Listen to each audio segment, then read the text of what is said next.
Hi, you are listening to The Crisis of Readers. We're your hosts, Mac. And Allie. This is episode 2, Those Meddling Kids, where we're going to talk about the Natural series.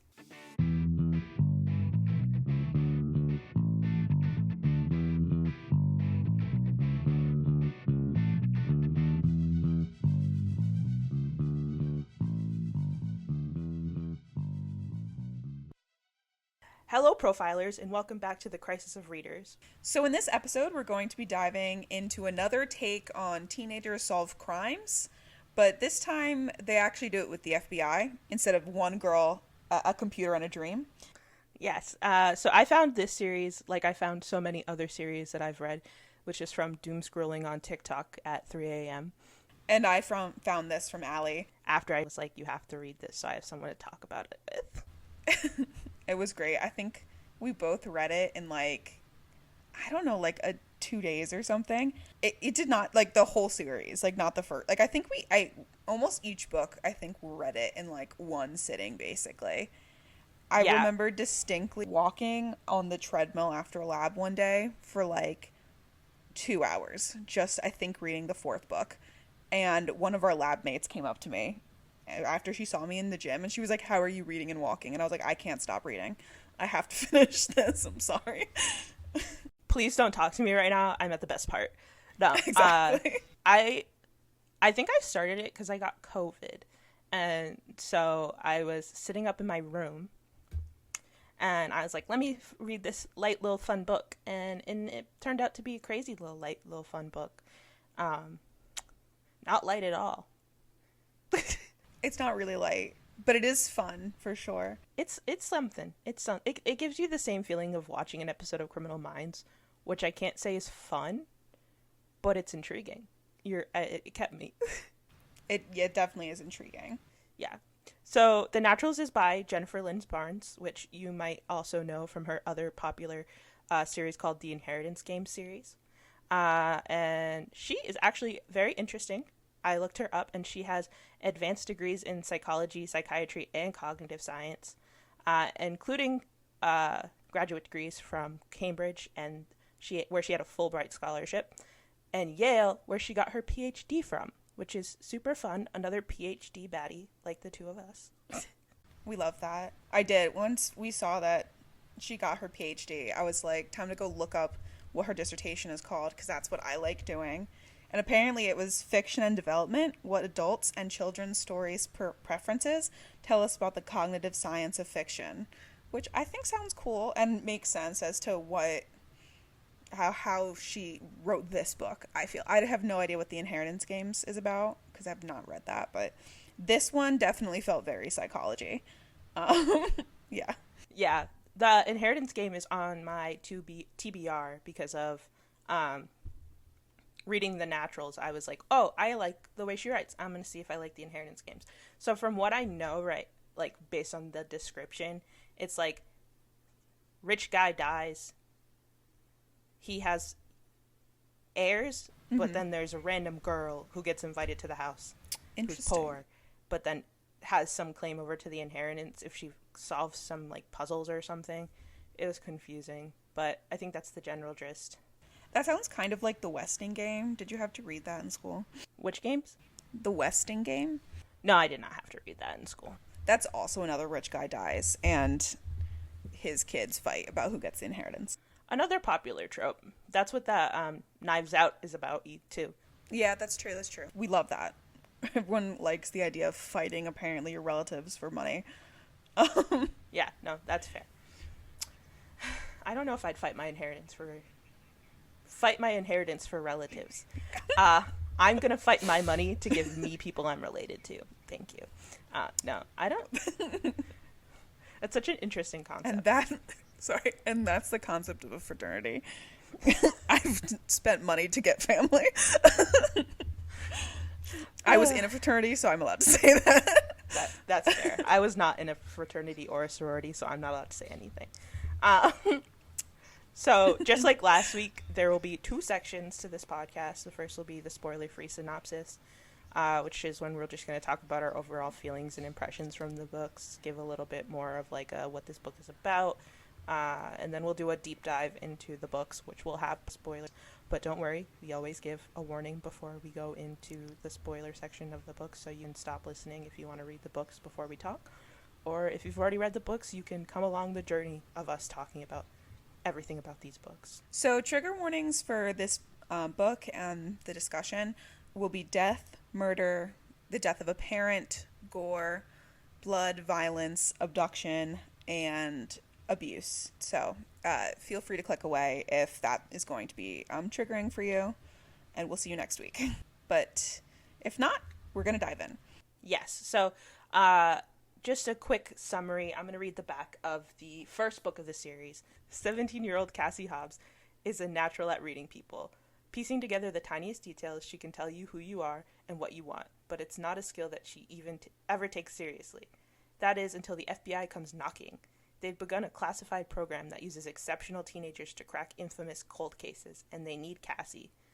What Cassie doesn't realize is that there's more at risk than a few unsolved homicides, especially when she's sent to live with a group of teens whose gifts are as unusual as her own. Soon it becomes clear that no one in the Naturals program is what they seem, and when a new killer strikes, danger looms close. Caught in a lethal game of cat and mouse with the killer, the Naturals are going to have to use all their gifts just to survive. Sorry. Okay, good. On the website, Jennifer Lynn Barnes describes it as, think The Mentalist meets Pretty Little Liars.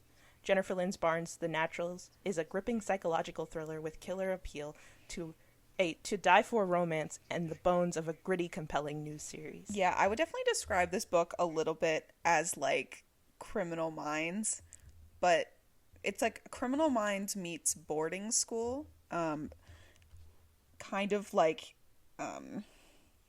yeah, that's very much, I feel like that's the vibe. And as someone who really loves a cop procedural, that was great for me. But in general, it definitely is written, it's written like very YA is like the only way to describe it, but like not in a bad way, just as it's very like catchy and quick paced, which is something I really enjoyed about it. Yeah, I would agree. I think this is one of those series that like, it's very easy to read, but in a good way. Because there's like two classes. There's like, all right, we're going to go through Allie's tiers of books. There's hard, but good storyline. Hard to just be hard. Easy read, but really good story, which really makes the story more effective. And then good story, hard writing, but that's kind of more like the fantasy genre where there's a lot of world building and stuff. So it's like, you gotta take a lot in. But this is one of those, it's easy to approach, but it's so captivating that you just keep reading it.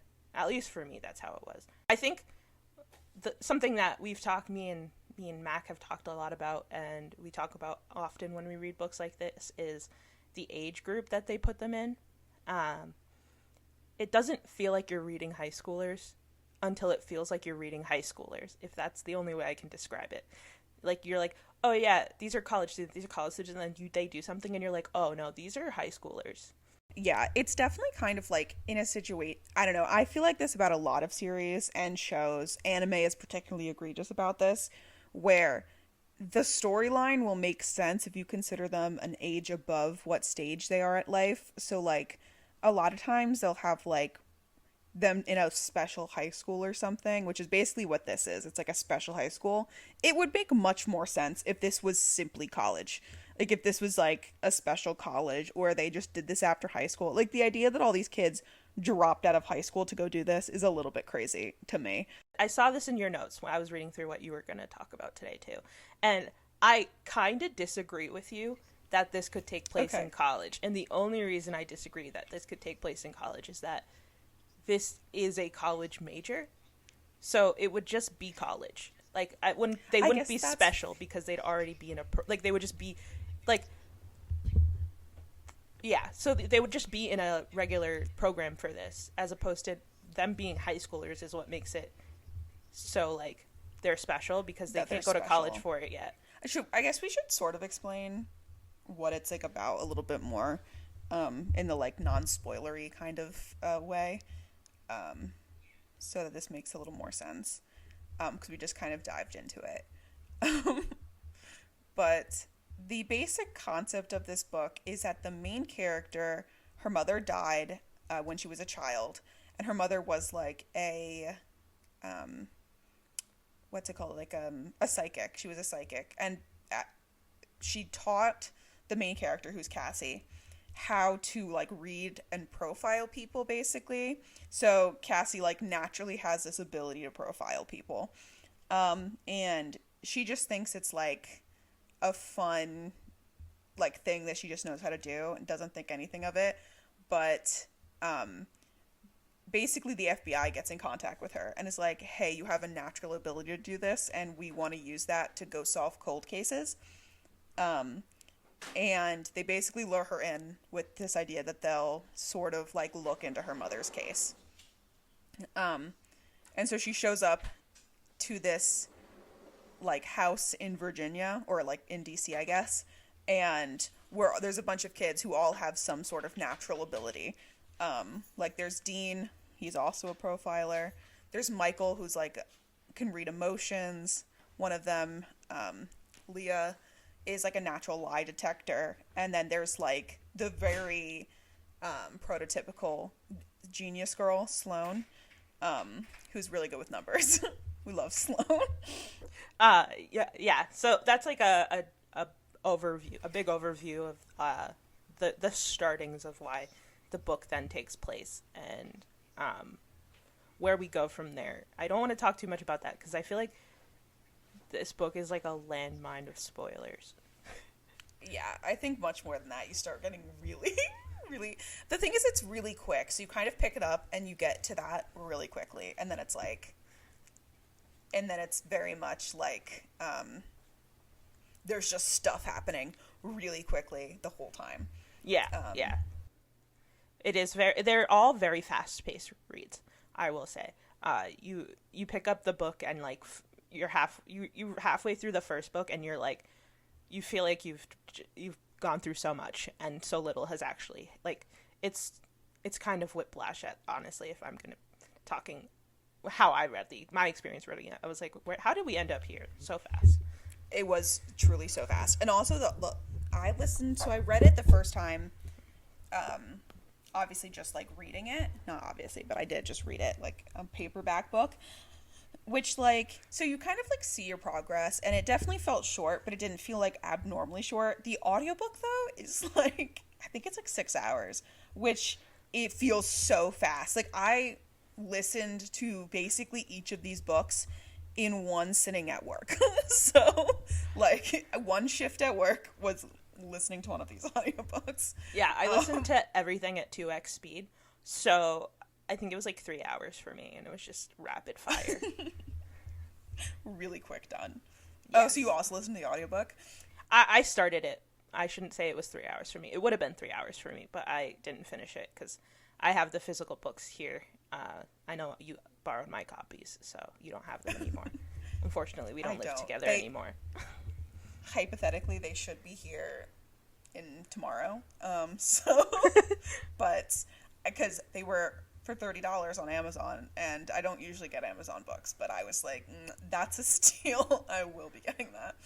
Yeah, that's fair. For 4 books, feels like that's like what, $7 a book basically. Feels worth. So yeah, that's definitely worth. All right, so rapid fire questions. Who were your favorite characters? Just names. Michael's probably my favorite character. I've never disagreed with you on something so wholeheartedly. My favorite characters were Sloane and Leah. Sloane's probably my second favorite character. I would say I like all of them, with the exception of Cassie. Yes, we can talk about my opinions on Cassie. I think we can talk about them without being spoilery, because I think the protagonist of a book sometimes for me is so hard to make likable, and it all depends on how well they can write their main character syndrome. Yeah. But the problem is Cassie has a gigantic main character. Well, I the whole time. in the notes I have, the main character suffers from insufferable main character syndrome in a way that doesn't feel like you're experiencing the story through them, but that they think the world revolves around them. Yeah. That is exactly how it feels. It's like very exemplified by the way she like in many ways. And it's a little bit that the character herself is like definitely kind of self-absorbed. It's also, I think the book fell into the trope a little bit of, since there is like a love triangle, at least for a few of the books and stuff like that, it definitely fell into the kind of like YA female main character trope of like, I have all these boys fighting for me and everything happens and I'm kind of like the center of the universe. But to be fair, plot wise, not the love triangle, but plot wise it does make sense as to why a bunch of stuff just happens to her, and what you find out basically like, well, that's getting into spoilers, but it ends up like not being it's not surprising that things just keep happening to the main character. No, even though the first book you're like, why is that going on? Yeah, but so I think, I don't know if the goal was to make Cassie unlikable or if the goal was to keep her likable, but like the best way I can compare it is like the Hunger Games, where Katniss is obviously the main character and things keep happening to her and you know why things keep happening to her, but the way she's written, the way she's written, it's like not insufferable, and she still has a selfish component to her, because I think any main character will, but you still feel like you're experiencing the story instead of like it feeling like the world revolves around Katniss and Katniss only. Yeah, that's definitely true. I guess they're technically both teenage girls. I don't know. When I was 16, maybe I was that self-involved. I don't know. Which also feels like maybe possible. But, it also just like, yeah, I don't know. I would say that Cassie just, especially because I don't know, all of the teenagers in the book have had something truly awful happen to them at some point, and she definitely had something awful happen to her, but to be honest, out of everybody that she is around, she has been, like, not that it's not the trauma Olympics, but, like, everyone has had things that, like, repeatedly happen to her, and her mother died, which was obviously traumatic, but, she kind of, like, forgets that everyone around her is also similarly, like, traumatized, so then she'll, like, do stuff, and then she'll profile them, and I was like, that would drive me crazy. If I had told my friend, I was like, hey, I had this really traumatic thing happen with my parents, and then they stared at me trying to figure out what was going on in my brain, I would be like, I cannot do this, I'm sorry. That's a no from me. Yeah, the profiling would send me into orbit, but I also think I would be hard to profile.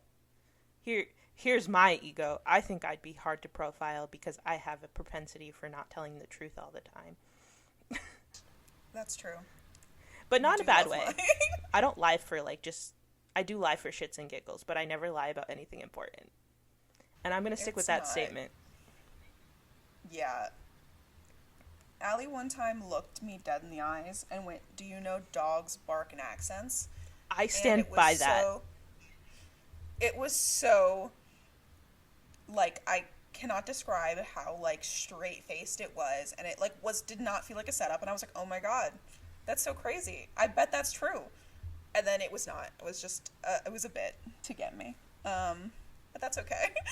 I think for me, it's, like, I am really good at, like, being even-keeled when I say something. Like, I can say a lot of things with a straight face. So it's easy to convince people that I'm saying something that's true. And I love that. I take that and I run with it. I'm Leah. Yeah, actually. Because I can also sniff out a liar. A liar can sniff out a liar. And I truly believe that. A liar knows a liar.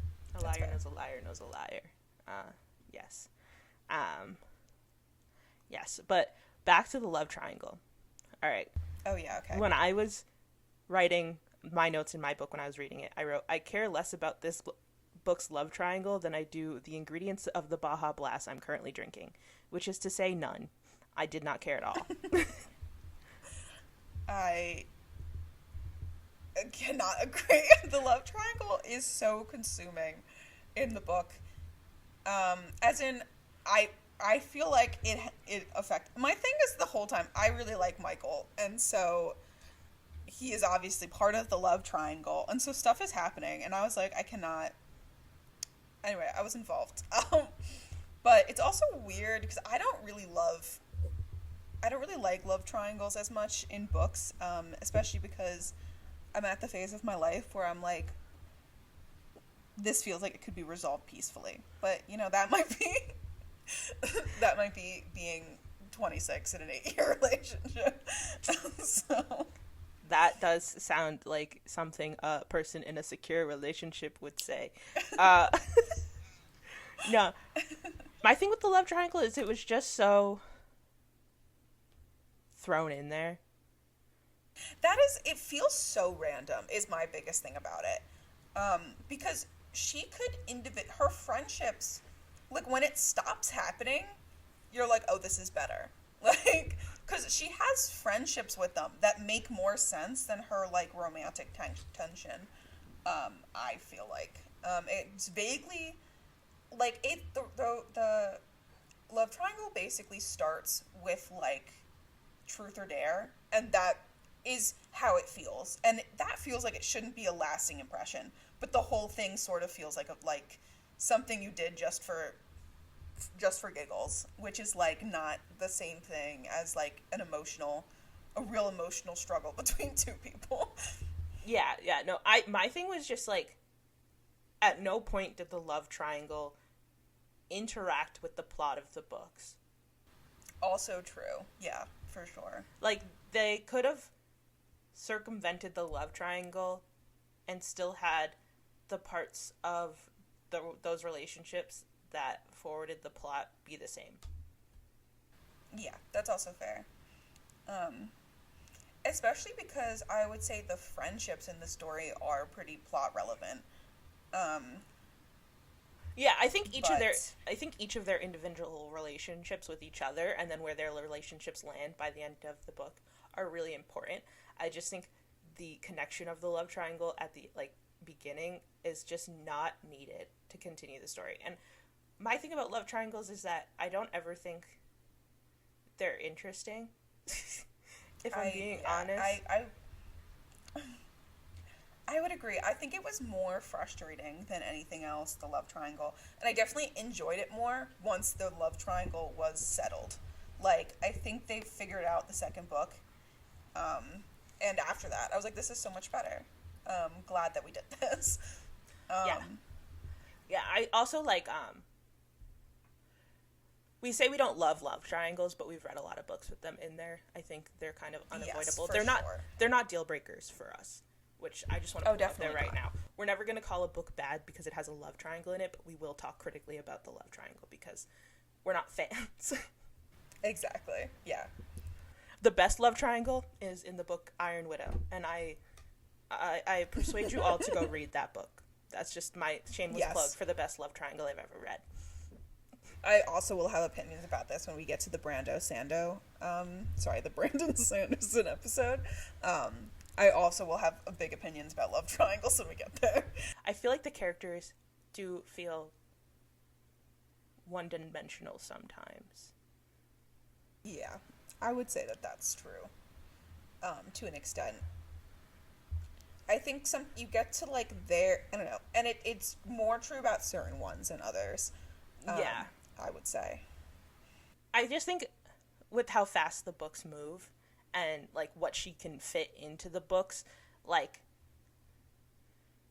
they definitely can fall flat on having nuance, in my opinion, but it's not to the detriment of the book. No, I would still say that they're very entertaining, and you do care about the characters a lot, even when they feel a little bit one-dimensional. Those are my children. I'm just kidding. I would kill people to defend Sloane. Me and Sloane's my little daughter, and if you come near her, we will be fist fighting. Same with Leah, but I just feel like she would fist fight for herself, and that would be okay. That's probably true, to be honest. Okay, I think we should head into the. So I think let's finish off the spoiler-free section. Should we just give them like an overall rating, maybe to leave the people? Yeah. So I think I rated all of these 4-star books, which is very good. 5-star is like books that I can't ever stop thinking about, and a 4-star is like I really enjoyed this book. It was very fun for me. So a 4-star was my rating. What was yours? Yeah, I gave these books, I think, a combo of 4 and 5 stars on my Goodreads, but I think I would give the series overall a 4, in that I very much enjoyed it. Would read it again, did read it again for this episode. But it's definitely not like my all-time favorite or something like that. But I can hold a lot of favorites in my heart. This was up there. I really enjoyed it. Yes. So we're going to move into the spoiler section. So if you wanted to read this and don't want spoilers, stop listening. Come back when you have read the books. If you don't care about spoilers, keep listening, because you're about to get them. Shut this down if you don't want spoilers. Well, something I don't like to spoil for people, but I think is so cool in the books. And it's not really a spoiler because it is the first page of the first book, but I think it's so much cooler going into the books not knowing that that's how the books are going to start, is getting the perspective of the killers. With the you chapters, that's chef's kiss. It gives you that tuned in feeling that is like seeing every side of something without spoiling the actual, like, who is the killer. Exactly. Yeah. And it's good. It really does draw you in. It also just gives you like a little taste of like, are they on the right track or not with what's going on? And it starts getting particularly crazy, I think, in the last book, where Cassie's mother is basically the unsub. And so that starts getting insane in the last book. Yes, these books go from like chill to like they go from killer stories to holy shit, how is this happening? Like, what is going on? Yeah, like I think it's halfway through the third book where like the first 2 books are basically like they follow the same structure of like, you know, here's someone died, it's a serial killer or it's something, and let's go solve it, and then they go solve it. And that's basically the structure of the book. It's very crime procedural, which I love. But then you get like, so you go into the third book and you think that's what it is. And then you get to a point like halfway through the third book and you figure out that there's this we're just not going by book, sorry. Jump right in the third book, and it's basically like there is a serial killing cult. And then it goes off the rails. And it's in like, I don't know. It's not that long. It's like one chapter, and suddenly you're like, this book has gotten insane. And then the rest of the third book and the fourth book are kind of continue on that path of insanity. Yeah, I don't even think it was one chapter of insane. I think I'll actually give her credit that she built that insane from the ground up, from the last, like halfway through the third book all the way to the end of the third book. It's like revelation after revelation, and it just keeps getting crazier and crazier, and you're like, what is going on? But we'll get to there. Let's start at the naturals. But we need that at the beginning so that you know that it's just, you start there, and it just, if you've read the books, you understand that feeling. But it goes so off the rails. It does. And to be fair, each of the first books too have little clues, I think, about it. Which was part of the fun of rereading them, actually, is that you kind of go and you're like, that's a little Easter egg for later. She is the queen of foreshadowing. There's so much that happens. Yeah. I actually wrote this in my thing. I was like, I need to know her writing process, because did she go in with the full book planned out? Like, she had all 4 books planned out and she knew what she was going to do? Or did she just have the forethought to, like, she didn't know where it was going to go, but she knew to put things certain places that she could then reference later? Because sometimes it feels like they're diversions in the like main book, you're like, oh, that didn't matter. It was just a diversion from what we were supposed to be focusing on. But then you get to other books and you're like, holy shit, that's crazy. Holy shit. Exactly. Like, in this book, there's like a serial killer, and this is the Naturals. Yeah, in the first, yeah. And in this first book, Cassie is like reading by a river or something, like really random. And this random man comes up to her and is like, "Hey, Cassie, are you living at Jude's place? Oh, I'm an old friend of his." And it's kind of weird and off-putting. And she's like, "This was weird and off-putting." And then he leaves. And you kind of think about it. And I feel like, I don't know what you thought, but I know in that moment I was like, that is the serial killer. And then you find out later in that book, it's not the serial killer. And you're like, oh, okay, that was just a creepy man. That exists. That's so valid. And then you find out 2 books later, it was a serial killer. It was just a different one that's been stalking them. And so like little Easter eggs like that, which I think is really fun. But I don't know if she did like stuff like that on purpose, or if she basically like retconned her own writing and went back and was like, that would be so fun to pull in later. Yeah. So I think, yeah, that those pull-ins, but I want to even take a step back on like how she chose her killers too, because like each book kind of highlights each of the like kids in the groups, one of their their backstory. So Cassie with her mother's death is kind of like an overarching one. So going a little bit more into what like that death was, so Cassie's mom was like a fake psychic, and she would do shows at different places, and that's where Cassie learned how to do her profiling, and her mom was teaching her how to profile people and like work a crowd so that she could tell her mom things so that her mom could use them in her shows. And then one day after one of her shows, Cassie goes to the dressing room and her mom's just MIA, nowhere to be found, but there's blood all over the place. And so the only thing she can conclude from that is that she has been murdered, just based on the amount of blood that is in there. There's no way that someone could have survived that much blood loss. So that's kind of where Cassie's trauma is. And then Dean's dad is a serial killer. That's why he's a profiler, because he has seen his dad and he can get into the mind of a killer because his dad was a killer. Yeah. And Dean's backstory, I think, is maybe one of the craziest. Maybe Leah, but his is also insane. So his dad's a serial killer. His whole thing is that his mom walks out on him and his dad at some point, and his dad starts killing people, killing women. He like abducts women, brings them home, introduces them to Dean, and is like, "Do you want this woman to be your mother?" And Dean is like, "I would like my real mother back." And then his dad would like, Daniel Redding would like torture and kill these women. And Dean didn't know that it was happening apparently for a while. And then at some point he like finds out, and he helps during the investigation, the FBI investigation. He like basically helps rescue an FBI agent, but it's like a whole thing. And basically to save Dean from like going into foster care, they make the Naturals program where Dean, because he's like a natural profiler, he is living with this like ex-Marine in this house, and he just like helps solve cold cases. Yeah. And then I guess once they had one, they were like, time to get more, which is how they get Leah. And Sloane. And Michael. And Sloane, yeah. And yeah, it keeps going, and then eventually they get Cassie. But yeah.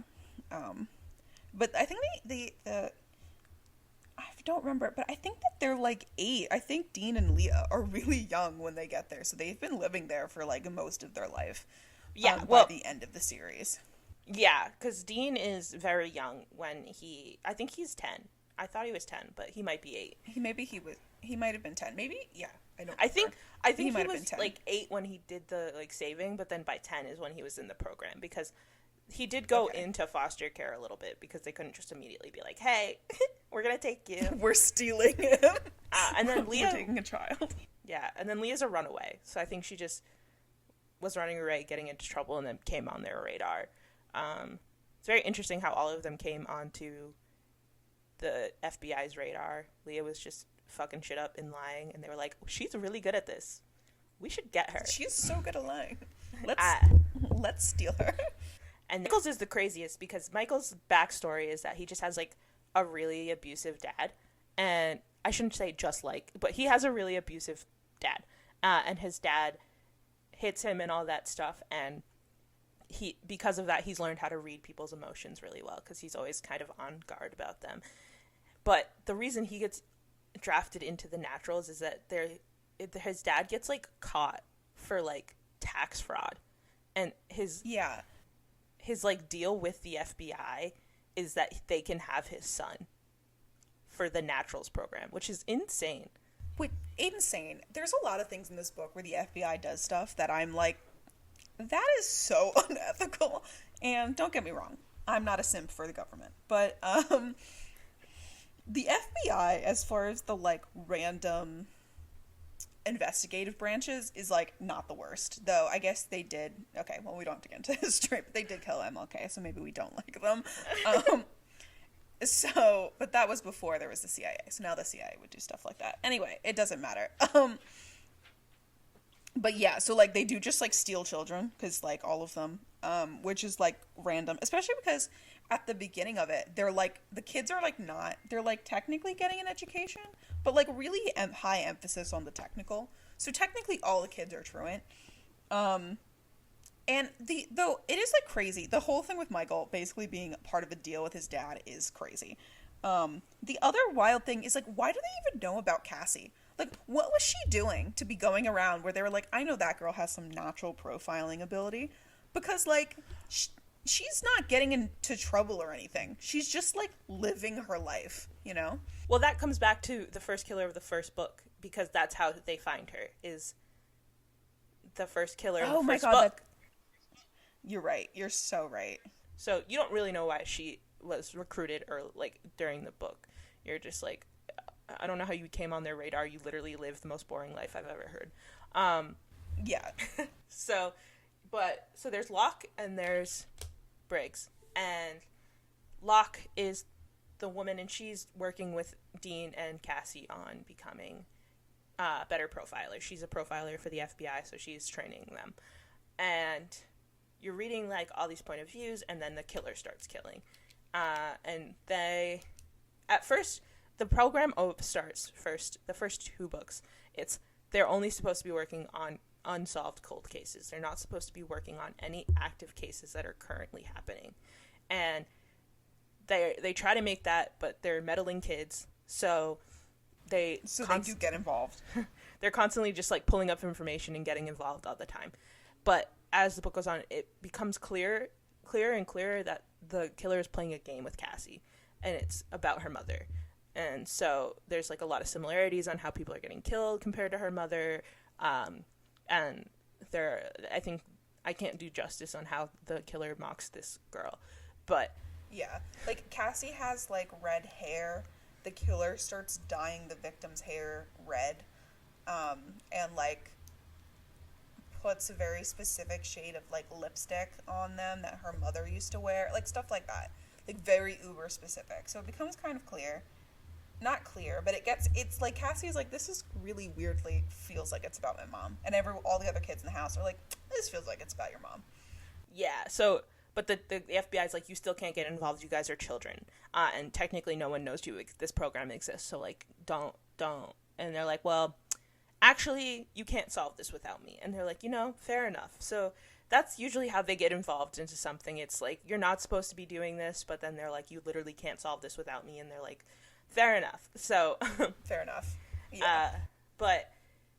So the reason that you eventually learn in the book is that Locke is not actually the best person, and that's how she brings Cassie in with the intent of antagonizing her. That's how she comes on the radar, is that Cassie is a target from the beginning, and Locke helps bring her into the program so they have better access.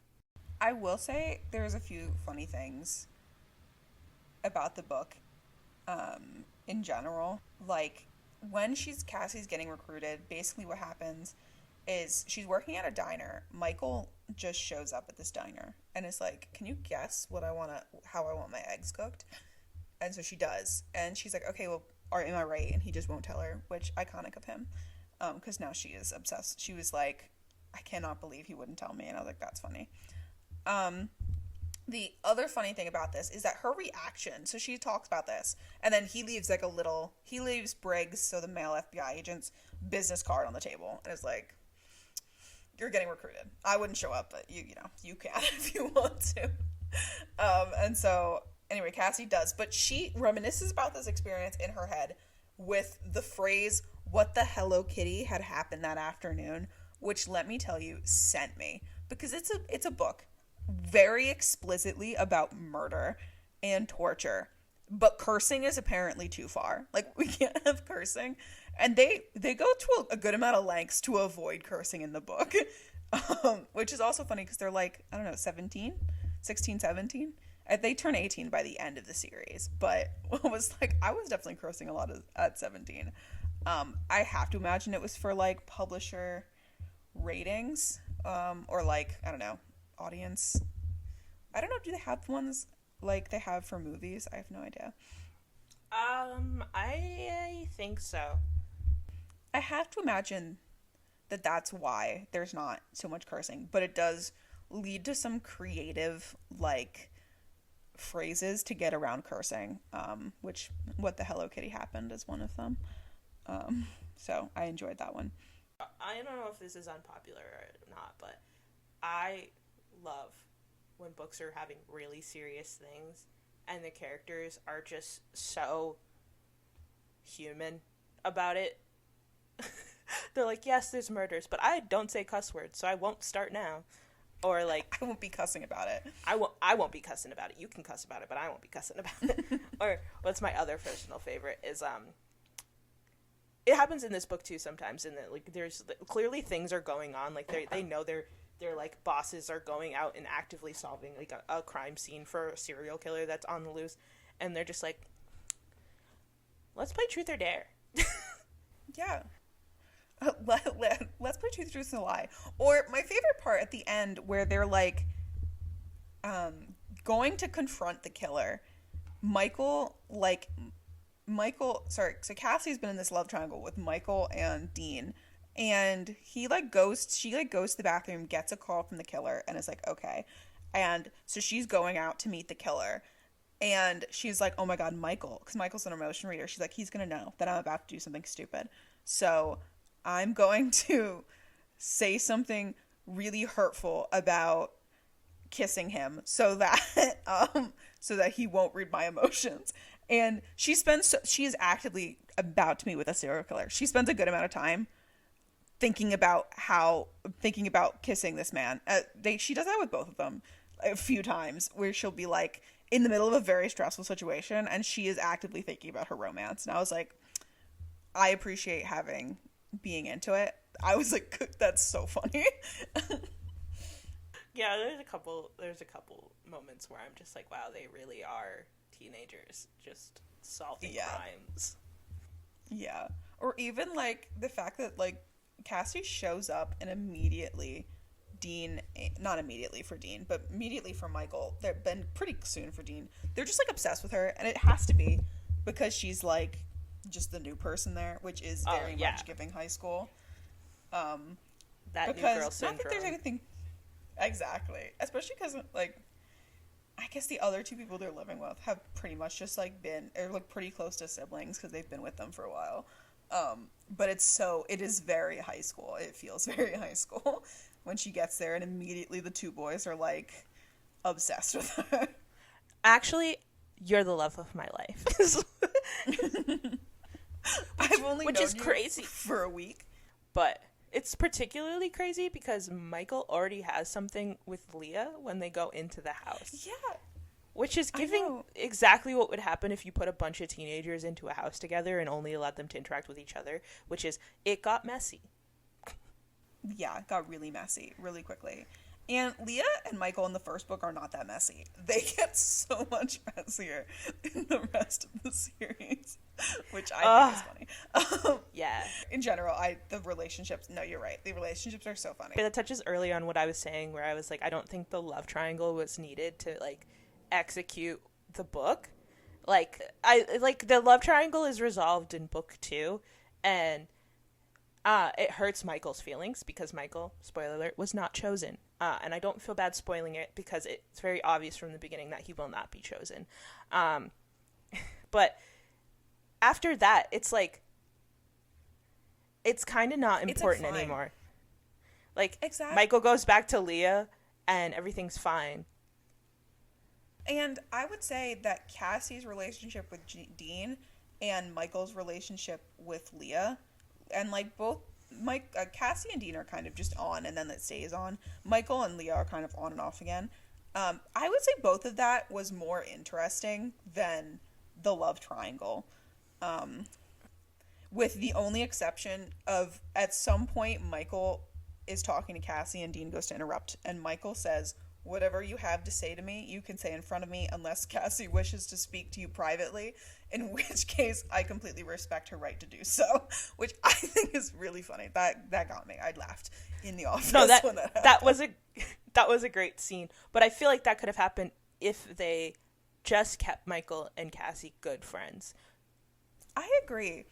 No, it would have made more sense because they are good, like, sort of good friends at the end, but I feel like it would, like, I don't know, maybe I was just awkward as a teenager, but, like, I feel like it's more awkward when you've, like, sort of been with someone and then you broke up about it. You live in the same house, you're not best friends after that point. And it'd be weird to, like, be that emotionally invested, because Cassie and Michael, like, when they get to the book where it's more about him, like, they definitely are having, like, emotional moments where I was like, I would not be doing that with my ex. You would not catch me dead. Like, I wish they had a Kenji Juliet from Shatter Me relationship. Yeah. Like, just really so good platonic male and female friendship. And then she could have had her relationship with Dean, which is important to the plot, surprisingly. It's not just, like, a background romance, which I did appreciate. We'll talk about that in the next book with their weird erotica that came up.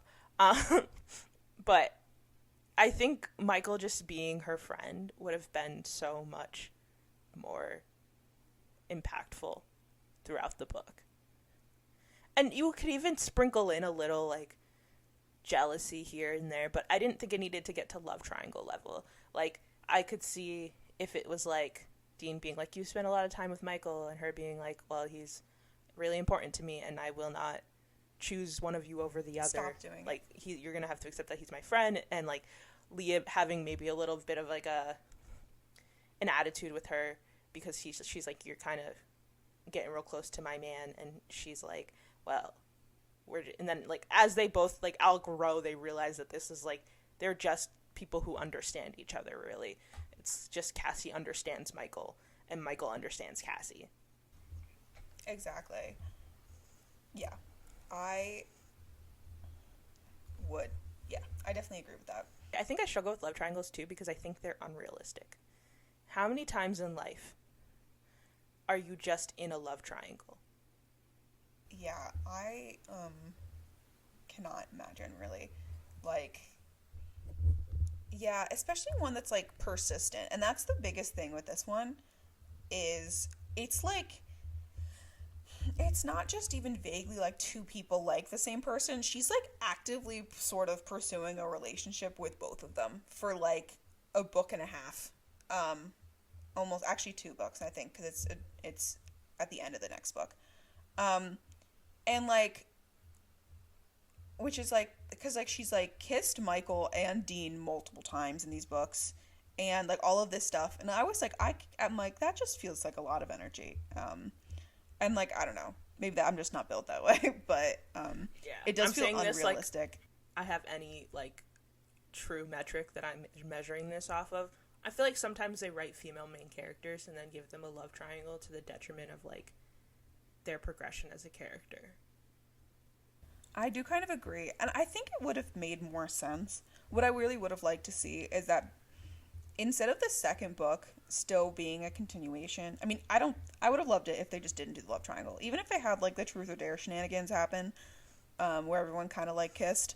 in the first book. If after that they were like, actually we're just buds. And then her and Dean actually like kind of got to know each other better in like, and it was like a little bit more of a slow burn. And in the second book, it was a little more like still happening, because in the second book, like you can kind of see them like making an emotional connection, but it's not like, it is kind of soured by the fact that she is also thinking about Michael while she is like sort of falling for him, which I think is a little bit, it makes it less feels less impactful and more like I just like want somebody to like me and I don't know which one. And then it makes her at the end of the second book, basically Dean is the person who happens to be there when she's rescued, and so she picks him, and Michael has this whole thing where he was like, if I was there, would it have been me? And it sort of feels that way. In the other book, and when you get to the third and fourth book, it doesn't feel that way. It like they're together, and you're like, they belong together. Like, that makes sense. But like, because you had the whole second book where she was kind of going like sort of with both of them, it feels a little bit like it happened to be the first person there, which I didn't like as much. Yeah, I feel like we knew. So in the second book, that's where we start really diving into Dean, specifically his trauma. So I think that for me, that was what sold me on the fact that it was going to be him. Because they are building an emotional connection, but like it's all culminating to something that is so specifically centered around Dean that I was like, there's no way he's not going to be the choice at the end of this. But I can see what you're saying, where it did just feel like she just chose whoever came to her rescue. Which is unfair, I think, a little bit to Michael, and also deconstructs what happened in the first book, because in the first book, both Dean and Michael come to rescue her at the end of the first book. Exactly. First of all, Cassie has Spencer Reed syndrome so bad. Like, so bad. This girl every single book in the series, this girl gets kidnapped. Yes. Except 100%. For with the exception, I think, of the third. Yeah, I don't think she gets kidnapped in the third. In the third, it's actually Michael who is almost gotten, but even then she has that run-in with the guy. With Night. Yeah. In the third book, she still also gets into a point where she could have died. She just wasn't actively kidnapped. Because she has to go to the hotel room. Yeah. So she's just always in a situation. But the end of the first book, Dean and Michael do come to her rescue. And Michael gets hurt because of it. And then in the second book, it's all, woe is me, I got Michael hurt. But I also like Dean. And then it's so surrounding Dean's story that you just have to learn a lot about Dean. That it becomes clear very quickly that Dean's going to be the one that's chosen. But it's so weird how she executes it. And I think that if she would have done, literally if they stayed friends from the beginning, the truth or dare scene where they kiss could have been so much, like, it could have been resolved in a different way. Like, they didn't even have to do like the, oh, I think I like you thing. It could have been literally like, I don't like Dean, because it's well known in the book that Michael and Dean don't get along. So he's just like, you're my friend and I don't trust Dean. That's all it had to be. Exactly, it could have been that, and it would have been, I don't know, it could have been good. Yeah, I definitely agree about that. Yeah. There's also a little bit weird thing, this is kind of when I was, like, looking up stuff about this book, one of the Google searches is the Naturals book spicy, which that was freaky, because they are, in fact, all minors. That was weird. Whoever's looking that up, they're minors, so keep that in your pants. Yeah. Anyway, I thought that was so odd. That's just an aside, actually. But yeah, this is also a book where you just didn't need spice. Like, that wasn't what the book was about. Anyway, that was a little odd. No, I definitely agree. I am a big... I don't think sex needs to be in books as much as it is. Actually, I don't think sex needs to be in media as much as it is. Yeah, I am definitely, like, sex positive, but I do agree that sometimes it's just in things, just to be in things, and I don't really love it when sex is the plot, which I think has been a trend recently. But I also, you read lesbian romances. I don't really read that many romances in general, so that's also probably why I sort of feel that way. Yeah, well, like, in a romance, it makes sense, right? Like, there are certain books that it makes sense, and I'm also always sex positive. I read different levels of spice, as they call it, in different media all the time. It's just, like, for me, it's time and place. It doesn't need to be in everything. Like, this got me, this is going to be another episode theme, but, like, erotica exists, and like, that is, in fact, for, like, very explicit sex, where the sex is the point, erotica exists and, like, should be used. Asking, like, if The Naturals is spicy is like asking if The Hunger Games is spicy. Like, that's not the point of the book. Exactly. So, yeah, I thought that was so odd. I was like, why is this here? But those are our takes on the love triangle. It's not, I don't think either of us we're never big fans of the love triangle, and I was very much not invested in this one. But I want to get a little into the actual, like, murders and plots of these books, because holy shit. Well, we're gonna try. We're gonna try not to spoil the, like, actual, like, endings of the books, but there are a few things that I want to touch on that I think she just did so well in the books. And I think my first thing is that she structured the book so well that it does genuinely feel like a Criminal Minds episode. It really does. Especially because, like, the you chapters that you get from the perspective of the killer definitely feel like a lot of, like, kind of the cold opens or, like, killer perspectives you get from a lot of the crime procedural shows like Criminal Minds or NCIS, which is really fun. And, like, yeah, it really keeps you going. It, like, draws you back in to a lot of it. And the shenanigans they get up to while they're trying to, like, figure out all these things is, like, so funny, because it's, like, they're, like, the adults are, like, don't get involved. We're gonna do this, and we'll bring you parts of the case that you're allowed to be involved with. And they're like, actually, I'm gonna go to... In the second book, there are murders that take place on a college campus, and they're like, actually, we're gonna go to the college campus and act like college students and go to this party and see if we can gather information.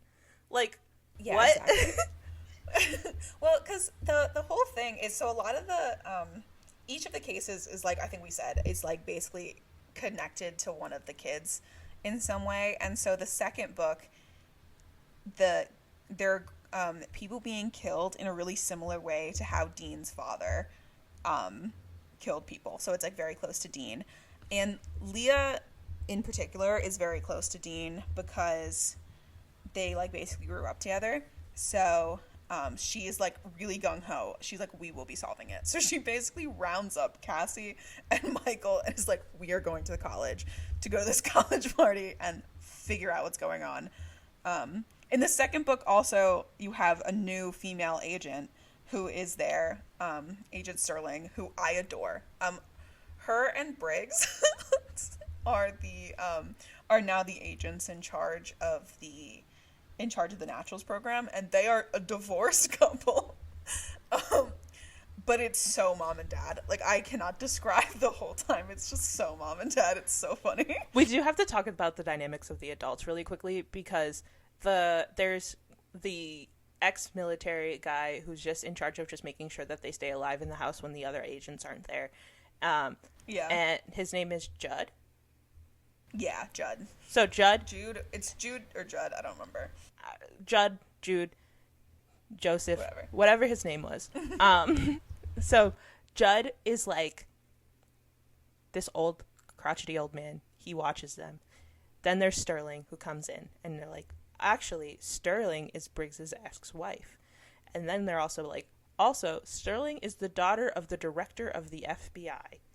And then they're like, also, Judd is the father of Sterling and Locke's best friend, who used to be an FBI profiler, an FBI lab analyst, but then was killed in the lab. Exactly. So they're all, like, randomly really connected, and I'm like... They're all very connected. I'm like, I feel like there's a lot of conflict of interest going on around right now, and we should probably not do that. it very much, it makes it seem like there's only 10 people at the FBI and they all know each other. But it does make it fun because there's a lot of like there's all a lot of emotions with all the adults, because you have the divorced agents who are like now working together, and like it's implied that they got divorced because Sterling was when her and Briggs, who is the male FBI agent, they were the people who caught Dean's father. This is the other reason why it's all like crazy interconnected. And she was actually like taken prisoner by Dean's father, and Dean basically helped save her. But he helps save her by like he gains his father's trust by literally torturing her, and then helps her break out at some point after the fact. So her and Dean have a really complicated relationship, and then her and like Jude have a complicated relationship because like her best friend was Jude's daughter, so like that was a whole thing, and so she's like blames herself for the fact that they didn't save Jude's daughter, and Briggs does too. So it's like, it's just crazy. The adults in this series also have a lot of drama going on. It's just less teenage drama, obviously, because they are fully adults. Yeah. But yeah, so the second book is Dean's dad, and Leah goes into protector mode, and they do so many crazy things. But that's also where we get to do the cool thing where we meet Dean's dad. They go to the prison to interview Dean's dad to see if they can get more information, because the killer is killing in like the exact same ways that he was before. So they're like, what is going on here? But yeah, so that's like, that was like, the second book is my favorite book out of all four of the books. The second book is really good. It's crazy. Talking to Dean's father is like a little insane. He like the whole time is like, he definitely is like, he's portrayed as like kind of a smart guy and basically tries to manipulate Dean the entire time. So it's like also very heart-wrenching because he's like, I will only talk to you if I get to talk to my son. And so Dean's in there, and you just, like, feel for him the entire time as he's, like, desperately trying to save this girl.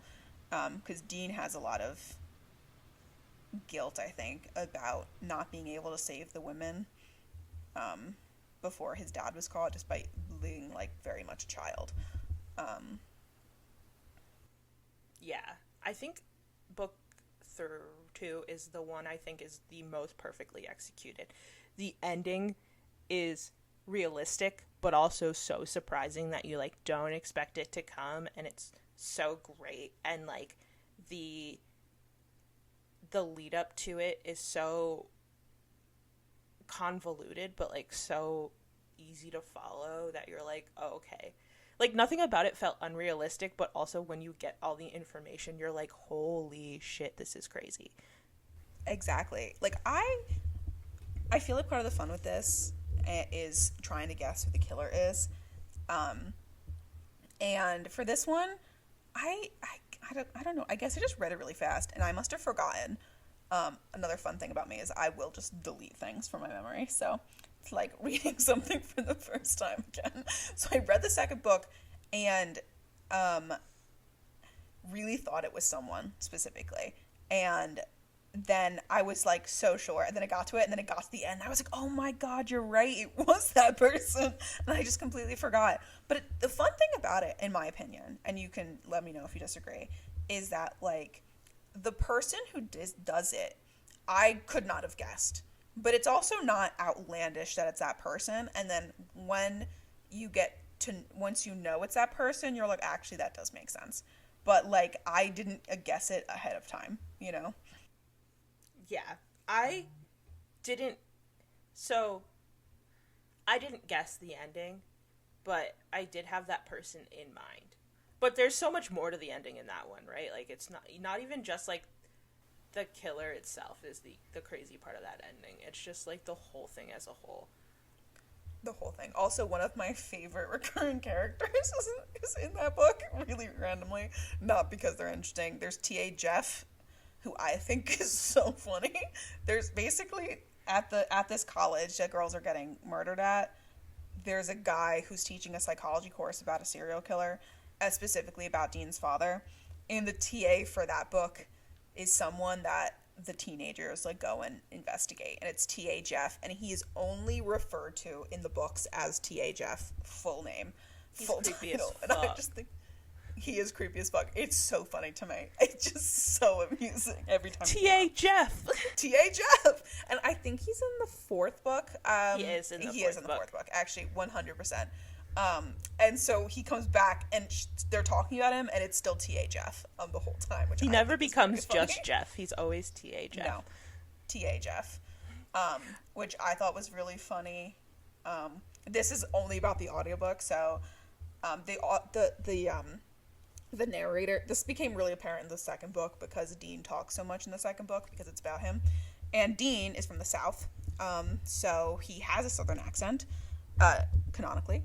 And the narrator, though, is a woman who does not have a Southern accent.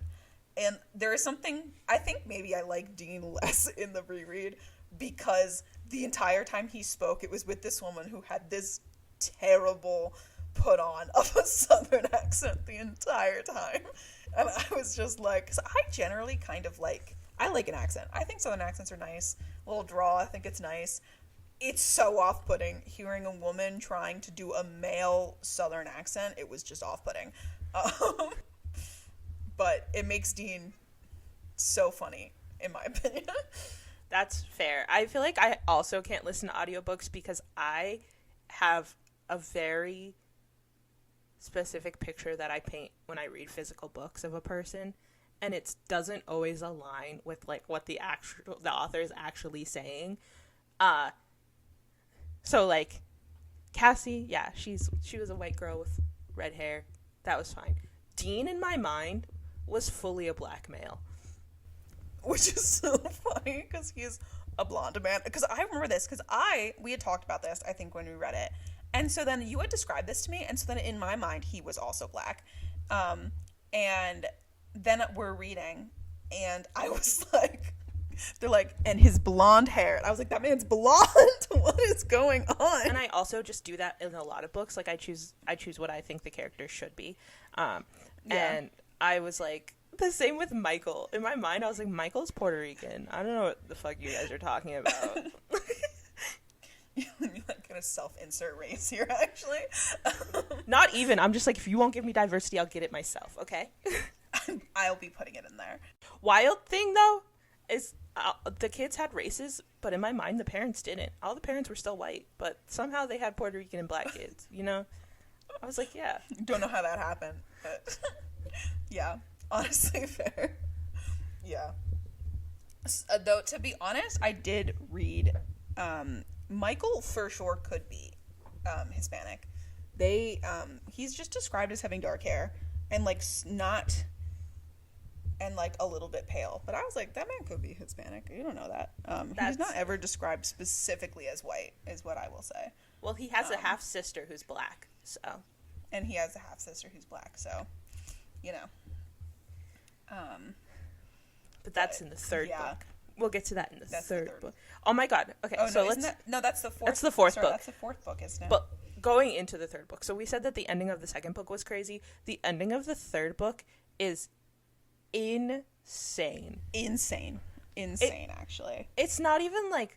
So, this is where the third and the fourth book really go into...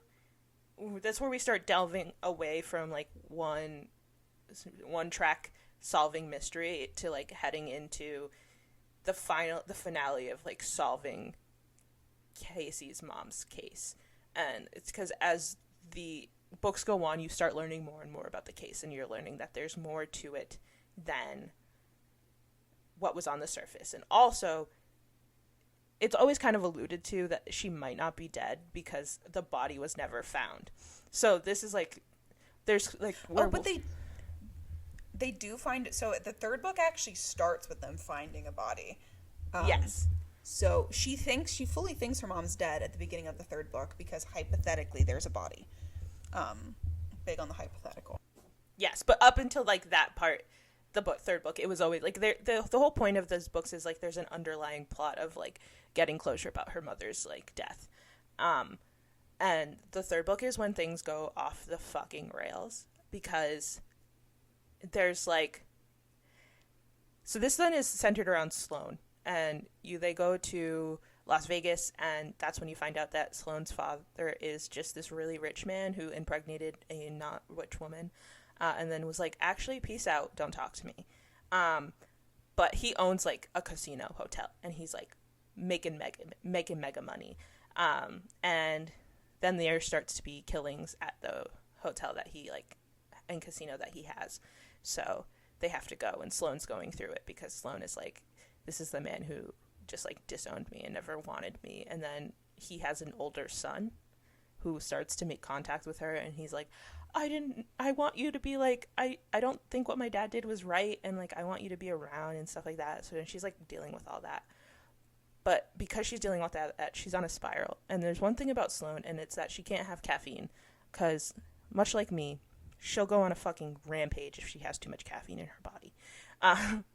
But she's my little baby who deserves the world, and she's dealing with her shit right now, is the best way to put it. But that's when it starts going like truly off the rails, because she's trying to figure out the connections to like all these deaths that are happening, and the way she unravels a cult situation just from like these deaths. And like the best way to explain the scene where she realizes that this is a cult is like that meme of that guy who's like looks like he's going wild, and behind him is like all these papers taped up with the red lines and all that stuff. That's her. She's like in a hotel room just piecing together stuff all, and at the end she's like, there's a cult, and everyone's like, huh? Yeah, because it's insane. Like at the beginning they were like, oh, it's like, I think it was like 3 bodies when this happened. And then at the end of it, she's like, actually, there's been like 150 deaths, and that's just on the databases I was able to access. It's insane. Like, it's actually insane. But so enthralling. And Sloane's whole thing is that she's just very good at numbers.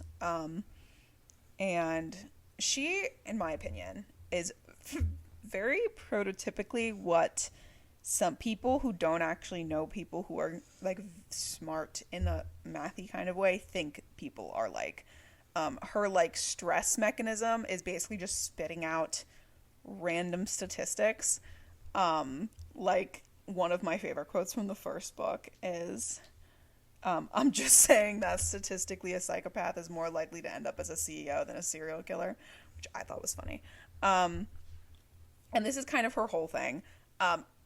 That being said, I enjoyed it. I think Sloane's great. She is like very, because she's like kind of coded as not really understanding social cues or anything like that. She definitely feels kind of left out from the rest of them who will all like go and do something. And she's like, why did you leave me out? And they are all very protective of her as a result. I love her. I think she's adorable. I wanted to fist fight her father. She is the most perfect person, and at the end she gets her little love thing, and it's really cute, and I love them really for cute. It. But that book is when they start really pulling in all those other references that they've been having this whole time. And there's small things, like, because Cassie's a profiler, right? So like when you're reading from her POV, there's a lot of like observing the people around her and like making mental checks of things, and sometimes you're like, yeah, she's just making a mental check. And then we got to those last couple books and we were like, holy, what, like, this is insane. This is when it starts to get a little unrealistic for me. Yeah, this, because the first 2 books realistically feel like they could happen. Like, you could realistically have kind of unusual abilities from having like a trauma response and having it learned. There are realistically serial killers. The last 2 book with this serial killer cult who could apparently just kill anyone at any time. They also had, this is so random, one of them was a poisoner, and he had this poison that nobody could get a remedy for. And let me tell you, this with the whole FBI crime office, I understand maybe not being able to do this when like you're under a time crunch and someone's actively dying. However, they've had years to look at it now. I'm like, I refuse to believe that you could not have gotten an antidote to a poison after literal years. Anyway, that's an aside. But it starts getting insane. Yeah. The intricacies of the cult that like comes out of this are so wild, and like we can't even touch upon them in this without like digging so deep in. But it's insane. Like, yeah, who's in the cult is crazy, and you find out people at the end who you're like, that's insane. Makes sense, but that's insane. And like no one's like really truly not touched by the cult in any way. It's like, it's so like the way, that's where it starts. It's like, why are they so all intertwined in this is where it starts getting unrealistic for me. And I'm like, to some degree it does make sense for like the reasoning behind other things that happen. It explains why stuff just kept happening to Cassie. Because definitely, spoilers, her mother is involved in the cult, so it makes sense as to why then like stuff just keeps happening to Cassie, and why Cassie is such a central fixture of the books besides just being the main character. But it does feel very unrealistic where it's so pervasive, and it's like everyone they see happens to be a part of the cult. Like, there's a point in the third book where she like happens to be watching this like child and man, and then they come back and they are part of the cult, and it's like this whole thing. And that was kind of crazy. They're just kind of following leads about the cult. I forgot, the beginning of that book is Michael's friend's kidnapping, or they think her kidnapping. But that's resolved in like 5 chapters. It's really quick, because when I thought about that book, I was like, oh, that's what that book's about. It's not. It's a very short part of that book. It's the way she introduces the new character that is eventually going to become part of their crew, which is it's usually, that's like a normal thing to do later in books, is just to add someone in to keep it like updated. But I do love Celine coming in is the best entrance I've ever seen. I mean, we can talk about that a little bit, because that is like really early on, and I don't think it's really that integral to the plot. But like Michael's like, my friend is missing, and like there's these really weird circumstances around her missing, and they're like, oh no, is it the cult? And he's like, it could be. So they go and they investigate this, and it's also that his dad literally blackmails the FBI. I have some questions about how he's able to continue doing this. Considering that hypothetically the FBI has his white collar crimes just like on the books, so that's a little confusing, but that's okay. So that's part of it too. Yeah, but they get to like the place to investigate where she was, like her disappearance happened and all that stuff, and Cassie really quickly is like, this is all fucking bullshit. But this is like the time we truly learn about Michael's backstory a lot. Like, this is Michael's time to shine. And so it makes sense why they did it, and like the aside, and to get that new character in. But it's so funny because they go and she's like, this is bullshit. Like, this is clearly staged. Like, this doesn't make any sense. And Michael's like, okay, it is staged. And then they find her really fast. But then they go home, they go back, and then something crazy happens when they get back to like their base in like DC. And then she just rolls up. She's like, yeah, so I was stalking you guys. I decided to pop in. I followed you here.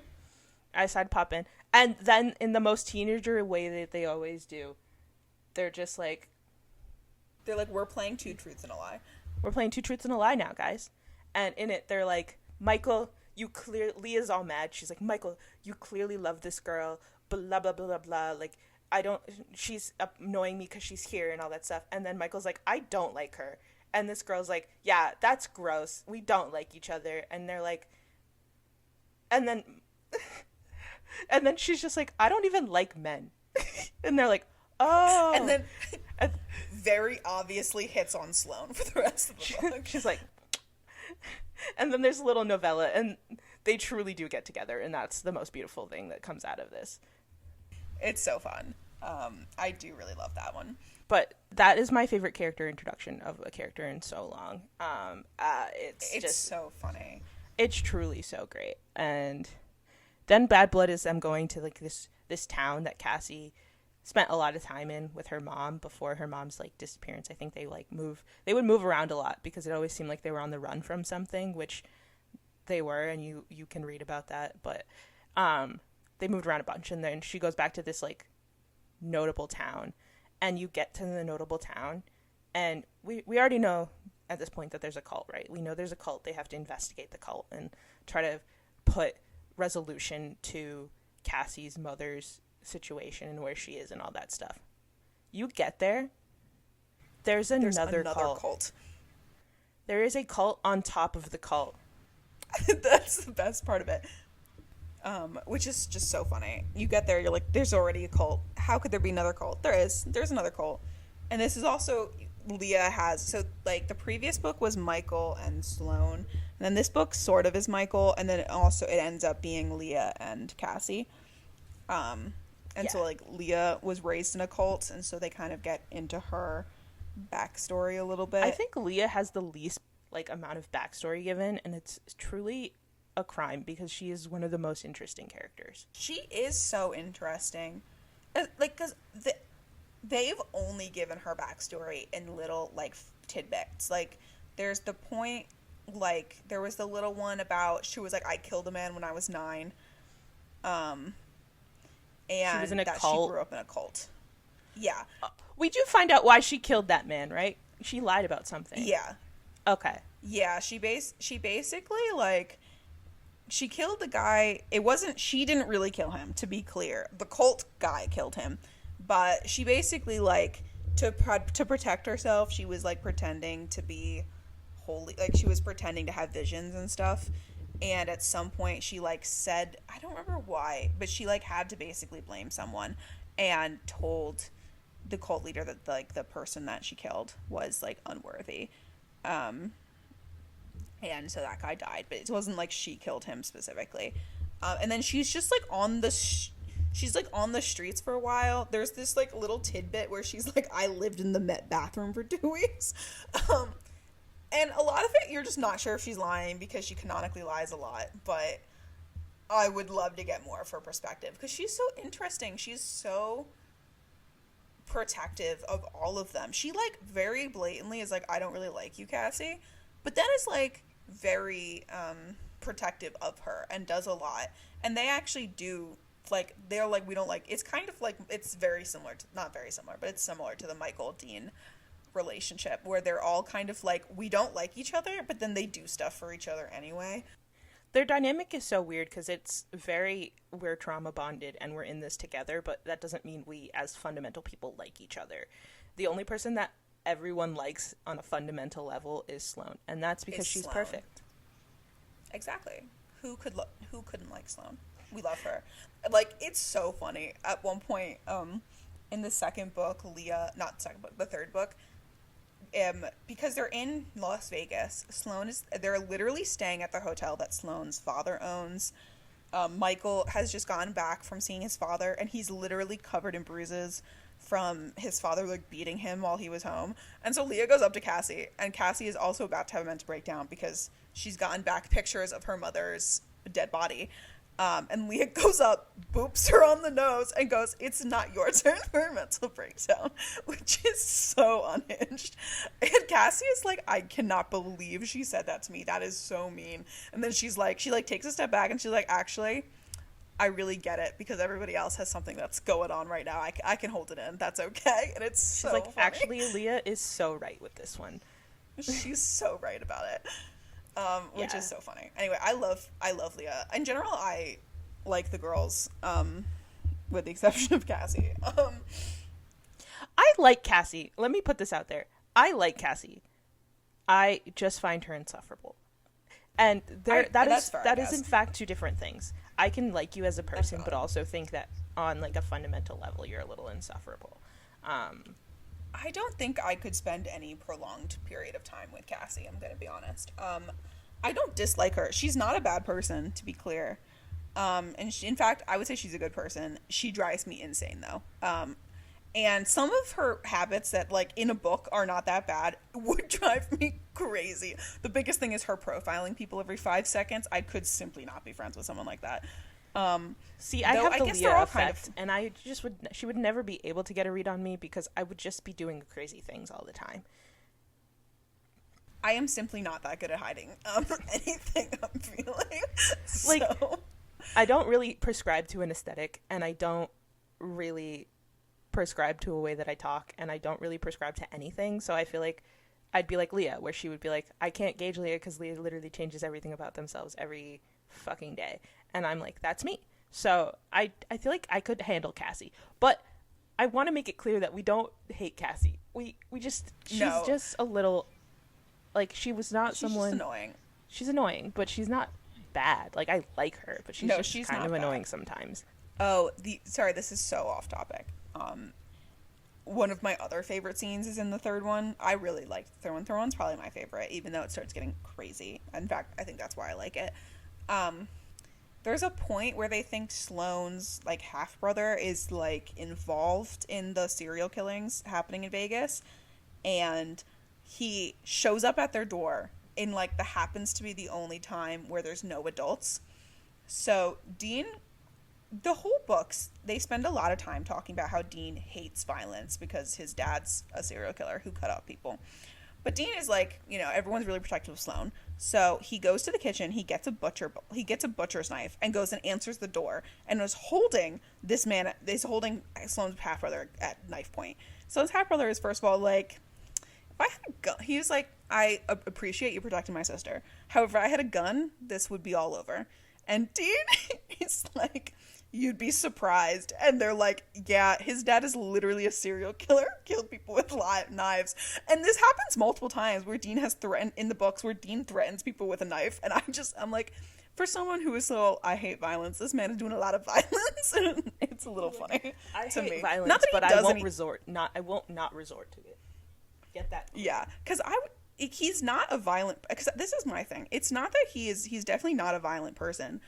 All the cases where it happens, it's definitely, like, warranted.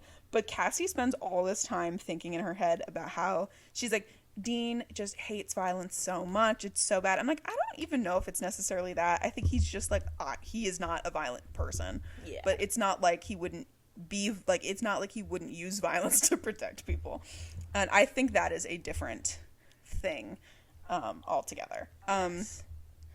So, yeah, that's, like, the main crux of those books. I think we talked about the fourth book the least, but I think that's the most important book to go in with the least amount of information. Like, there's not... that's a landmine of not, like, trying not to say too much or too little. So, but that one's a good one. And it does give small town cult vibes, which I think was kind of fun. It was kind of fun. It was out of nowhere, but it was kind of fun to, like, read about it and being like, why is this town so weird? And it's a good backdrop when there's no actual active serial killer going on. I don't know your opinions on it, but I thought that was a good trade-off. I definitely agree. It also, like, I kind of think sometimes small towns are creepy.